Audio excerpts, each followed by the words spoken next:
എല്ലാ ദിവസമായിട്ടുള്ള post market റിപ്പോർട്ടിലേക്ക് കിടക്കാം. നമ്മളുടെ Kochi, Kozhikode future and option basic offline class ഈ വീക്കെൻഡാണ്. ഫസ്റ്റ് കമന്റിൽ നമ്പർ പിൻ ചെയ്ത് വെച്ചിട്ടുണ്ട്. ബുക്ക് ചെയ്യാൻ താല്പര്യമുള്ള ആളുകൾക്ക് ഉടനെ തന്നെ ബുക്ക് ചെയ്യാം. യെസ്, നമ്മൾ മാർക്കറ്റിലേക്ക് കിടക്കുന്നു. ഈ മന്ത്ലി എക്സ്പയറി തീരാൻ ഒരു ദിവസം ബാക്കി നൽകി ഇന്ന് മാർക്കറ്റ് വളരെയധികം പോസിറ്റീവായ രീതിയിലാണ് നിലകൊണ്ടിട്ടുള്ളത്.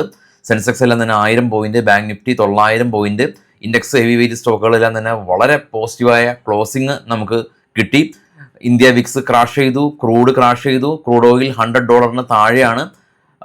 എല്ലാ മാർക്കറ്റും എൻറ്റയർ ഗ്ലോബൽ മാർക്കറ്റും പോസിറ്റീവാണ്. രാവിലെ നമ്മൾ ഗിഫ്റ്റ് നിഫ്റ്റിയിൽ കണ്ടിരുന്നു ഒരു പോസിറ്റീവ് ഓപ്പണിംഗ്, ഗ്യാപ്പ് അപ്പിൽ ഓപ്പൺ ചെയ്ത നിഫ്റ്റി. ആ ഒരു ഗ്യാപ്പ് അപ്പ്, ആ ഒരു ഓപ്പണിംഗ്, ആ ഒരു റേഞ്ച് അത് ബ്രേക്ക് ചെയ്യാതെ തുടരെ മുകളിലേക്ക് പോയി. ഇന്നൊരു കൺഫ്യൂഷൻസ് ഒന്നും തന്നെ ഉണ്ടാക്കിയിട്ടില്ല. അതായത് ചില സമയത്ത് മാർക്കറ്റ് ഓപ്പൺ ചെയ്തതിന് ശേഷം ഗ്യാപ്പ് അപ്പ്, പിന്നീട് താഴേക്ക് പോകുക, പിന്നീട് മുകളിലേക്ക് പോകുക, അങ്ങനെ ഒരു സിനാരിയോ ഇല്ല.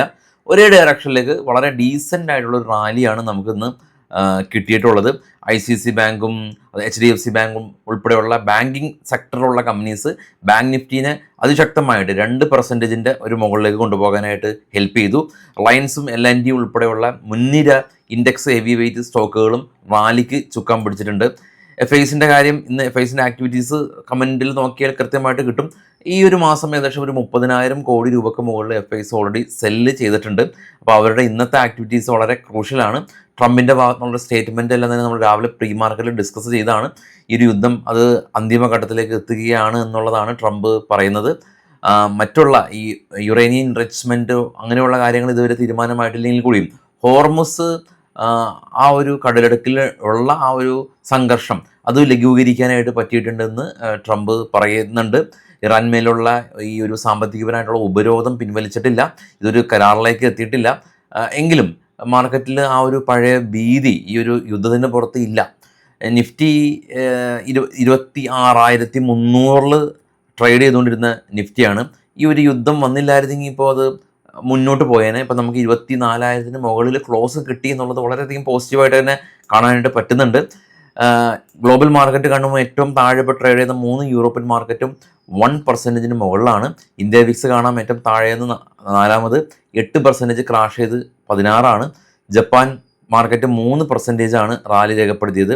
അതിന് മുകളിലുള്ള കൊറിയൻ പോസിറ്റീവായിരുന്നു, ഓസ്ട്രേലിയ പോസിറ്റീവായിരുന്നു.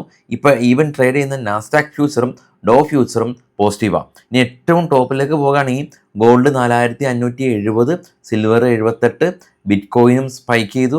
ബ്രന്റ് ഓയിൽ കാണാം 6% ഫോളോ ചെയ്ത് 94. നാച്ചുറൽ ഗ്യാസും ഒന്ന് ഫോളോ ആയിട്ടുണ്ട്, പക്ഷേ 3ൽ താഴെ വന്നിട്ടില്ല. ഓപ്പൺ ഇൻട്രസ്റ്റുകളൊക്കെ നോക്കുമ്പോൾ വളരെ പോസിറ്റീവായ രീതിയിൽ 24,000 നമ്മുടെ 24,000 നമ്മളുടെ സ്പോട്ട് ഉള്ളത്. ഈ ഈവൻ 24,030 സ്പോട്ട് ഉള്ളതെങ്കിൽ കൂടി 24,000 തന്നെ മേജർ സപ്പോർട്ട് സോണായിട്ട് ആക്ട് ചെയ്യുന്നുണ്ട്. പുട്ട് സൈഡിൽ ഹ്യൂജ് പുട്ട് അഡീഷൻ വന്നിട്ടുണ്ട്. 1.35 എന്ന നിലയിൽ പുട്ട് കോൾ റേഷ്യോ മാറിയിട്ടുണ്ട്. മാർക്കറ്റ് ക്ലോസ് ചെയ്യുന്ന സമയത്ത് DQ ഒന്നും തന്നെ ഇന്ന് കിട്ടിയില്ല. പ്രീമിയം സ്പൈക്ക് ചെയ്തു. കൂടാതെ തന്നെ കോൾ സൈഡിലെ പ്രീമിയം ശക്തമായ രീതിയിൽ സ്പൈക്ക് ചെയ്ത് മുന്നോട്ട് തന്നെ പോയ ഒരു സിനാരിയാണുള്ളത്. നാളെ ബാങ്ക് നിഫ്റ്റി, ഫിൻ നിഫ്റ്റി, സ്റ്റോക്കുകളുടെ എക്സ്പയറി എല്ലാം തന്നെ ആണ് നാളെ ഉള്ളത്. അങ്ങനെ ഈ ഒരു മാസം നിഫ്റ്റി ഒരു കൺസോൾട്ടേഷൻ ഫേസിലൂടെയാണ് കടന്നുപോയി എന്നതെന്ന് പറയാനായിട്ട് സാധിക്കും. കാരണം എത്ര ഫ്ലോർ ഉണ്ടായാലും പതിയെ മാർക്കറ്റ് 24,000 പരിസരത്ത് വന്ന് ക്ലോസ് ചെയ്തു. അല്ലാതെ ഒരു വലിയൊരു ഭീതി ഉള്ള ഒരു മാർക്കറ്റായിട്ടൊന്നും ഇന്ത്യൻ മാർക്കറ്റ് മാറിയിട്ടില്ല. ഇടിഞ്ഞിടിഞ്ഞ് 20,000 പോകുമെന്ന് കരുതിയ ആളുകൾക്ക് അത് അവർക്ക് നിരാശ കൊടുത്ത് നിഫ്റ്റി വീണ്ടും മുന്നോട്ട് പോകാനുള്ള ടെൻഡൻസിയാണ് ആസ് ഓഫ് നൗ കാണുന്നത്. Q4 റിസൾട്ടുകളെല്ലാം തന്നെ ഇനി മാർക്കറ്റിനെ സ്വാധീനം ചെലുത്തുന്നില്ല. എല്ലാ കമ്പനീസിൻ്റെയും റിസൾട്ട്, ഇൻഡെക്സ് ഹെവി വെയിറ്റ് റിസൾട്ടുകളും എല്ലാം തന്നെ വന്നു കഴിഞ്ഞു. ഇനി എക്കണോമിക് ഡേറ്റാസ് ഉണ്ട്, അതായിരിക്കും മാർക്കറ്റിനെ മേ ബി മുന്നോട്ട് ട്രിഗർ ചെയ്യുന്നത്. ഗവൺമെൻറ് ഈ FIസിൻ്റെ ഈ ഗവൺമെൻറ് GSECലുള്ള ഇൻട്രസ്റ്റ് ഒക്കെ കുറച്ചിട്ടുണ്ട്, പല കാര്യങ്ങളും ചെയ്യുന്നുണ്ട്. ഈ ഗോൾഡിൻ്റെ എല്ലാം തന്നെ ഉപഭോഗം കുറയ്ക്കാനായിട്ട് ഇമ്പോർട്ട് ഡ്യൂട്ടി കൂട്ടി. അപ്പോൾ അങ്ങനെ സ്റ്റേബിൾ ആകാനായിട്ട് ഉള്ള ഒരു ശ്രമത്തിലാണ് ഗവൺമെൻറ്റും. FIസും കൂടി കരയുകയാണെങ്കിൽ മാർക്കറ്റ് ഒരു സ്റ്റെബിലിറ്റി കൈവരിക്കും. റീറ്റെയിലേഴ്സ് ഒരു ഹയർ ലെവലിലെല്ലാം തന്നെ ഇൻവെസ്റ്റ് ചെയ്ത ആളുകൾക്ക് ഇനിയും കാത്തിരിക്കണം നിഫ്റ്റി 26,300 പോകാനായിട്ട്. പക്ഷേ ഇപ്പോഴും ഇൻവെസ്റ്റ് ചെയ്യാൻ തയ്യാറായ ഒരുപാട് ആളുകളുണ്ട്. നമ്മുടെ മ്യൂച്വൽ ഫണ്ട് ഇൻഫ്ലോ ചെറിയ തോതിൽ കുറവൊക്കെ സംഭവിച്ചിട്ടുണ്ട്. എങ്കിലും ആ ഒരു നെഗറ്റിവിറ്റി ഒന്നും മാർക്കറ്റിൽ പൊതുവെ ഇല്ല. അങ്ങനെ പോസിറ്റീവായ രീതിയിൽ മാർക്കറ്റ് ക്ലോസ് ചെയ്തിട്ടുണ്ട്. ഇനി നമുക്ക് കുറച്ച് സ്റ്റോക്കുകളുടെ വാർത്തകളിലേക്ക് പോകാം. ഇത് ബൈസൽ റെക്കമെൻഡേഷൻ അല്ല. ഏവിസ് space solution company net profit 11 crore രൂപയിൽ നിന്നും 23 കോടി രൂപയിലേക്ക് ഉയർന്നു. റവന്യൂ ഉയർന്നു. സ്റ്റോക്ക് ഏകദേശം 4.5% സ്പൈക്ക് ചെയ്തു. ഭാരത് ഇലക്ട്രോണിക്സ് കമ്പനിക്ക് 608 കോടി രൂപയുടെ ഓർഡർ കിട്ടി. അശോക് ലൈലാൻഡിന് 715 വെഹിക്കിൾ VRL ലോജിസ്റ്റിക്കിൻ്റെ ഭാഗത്ത് നിന്ന് ലഭിച്ചിട്ടുണ്ട്. സിസിലോൺ എനർജി നെറ്റ് പ്രോഫിറ്റ് 6% ഫോൾ ആയിട്ടുണ്ട്. 45% റവന്യൂ എന്നാൽ സ്പൈക്ക് ചെയ്തിട്ടുണ്ട്. BCL ഇൻഡസ്ട്രീസ് നെറ്റ് പ്രോഫിറ്റ് 19 കോടി രൂപയിൽ നിന്ന് അവർ 15 കോടി രൂപയിലേക്ക് ഉയർന്നു. അവാൻഡൽ അവർക്ക് 28 കോടി രൂപയുടെ ഒരു കോസ്റ്റ് ഗാർഡ് ഓർഡർ ലഭിച്ചു.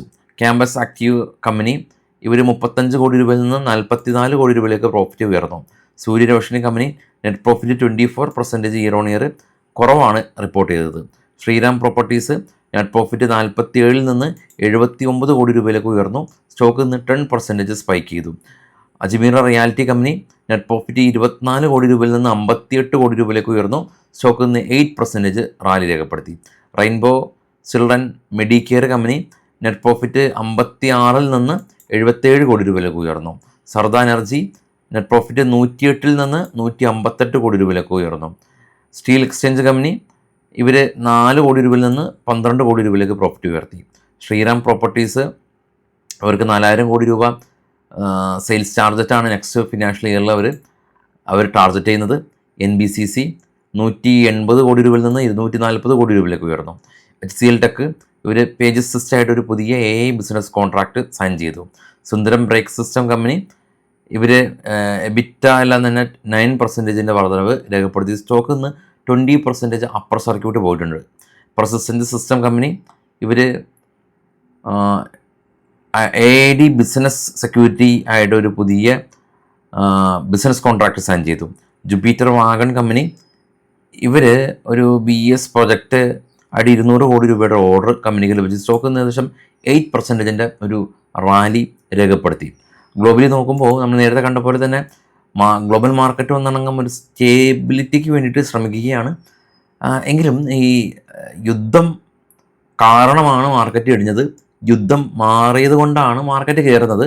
അപ്പോൾ ഇതെല്ലാം തന്നെ അൺകൺഫേംഡ് ആയിട്ടുള്ള ന്യൂസുകളായതുകൊണ്ട് തന്നെ നമ്മൾ വളരെ സിമ്പിളായിട്ട് നമ്മുടെ പൊസിഷൻസ് എല്ലാം തന്നെ ഹെഡ്ജ് ചെയ്യാൻ സാധിക്കും. ഒരുപാട് ഹെഡ്ജിങ് സ്ട്രാറ്റജീസ് ഉണ്ട്. ഇൻ ദ മണി വരെ നമുക്ക് ഹെഡ്ജ് ചെയ്ത് ചെയ്യാം, അല്ലെങ്കിൽ out of the money hedge ചെയ്യാം. ഇപ്പോൾ അറ്റ് ദ മണി ആണെങ്കിൽ നമുക്ക് ഡെബിറ്റ് സ്പ്രെഡ്, ക്രെഡിറ്റ് സ്പ്രെഡ് പോലുള്ള സ്ട്രാറ്റജീസ് ഉണ്ട്. ഇനി ന്യൂട്രൽ പോലെ പോകുന്ന ആളുകൾക്ക് അയൺ ബട്ടർഫ്ലൈ അല്ലെങ്കിൽ അയൺ കോണ്ടർ പോലെയുള്ള സ്ട്രാറ്റജീസ് ഉണ്ട്. അങ്ങനെ ഒരുപാട് സ്ട്രാറ്റജീസ് ഉണ്ട് മാർക്കറ്റിൽ. പക്ഷെ അത് നമ്മളുടെ യുക്തി അനുസരിച്ച് ഉപയോഗിച്ചാൽ മതി. അപ്പോൾ പ്രോഫിറ്റ് ഹ്യൂജായിട്ട് ഉണ്ടാകുക എന്നല്ല, ലോസ് നമുക്ക് അതിനൊരു തടയിടാനായിട്ട് പറ്റും. മാർക്കറ്റിൽ നമുക്ക് എപ്പോഴും ലോസിനൊരു ലിമിറ്റ് വെക്കുക, അല്ലെങ്കിൽ ലോസ് കുറവ് ഉണ്ടാക്കുകയുള്ളൂ എന്നുള്ള രീതിയിൽ നമ്മുടെ പൊസിഷൻ ബിൽഡ് ചെയ്യുകയാണെങ്കിൽ ഓവറോൾ അത് നമുക്ക് മാർക്കറ്റ് എങ്ങോട്ട് പോയാലും ലോസ് കവറായിരിക്കും. അങ്ങനെയുള്ള കാര്യങ്ങളൊക്കെ നമ്മൾ ഓപ്ഷനിൽ കൃത്യമായിട്ട് തന്നെ പഠിക്കുന്നുമുണ്ട്. അപ്പോൾ ബന്ധപ്പെടുക, കൂടുതൽ നമുക്ക് മാർക്കറ്റിനെ കുറിച്ച് പഠിക്കാം. എല്ലാവർക്കും ശുഭരാത്രി. Thank you all.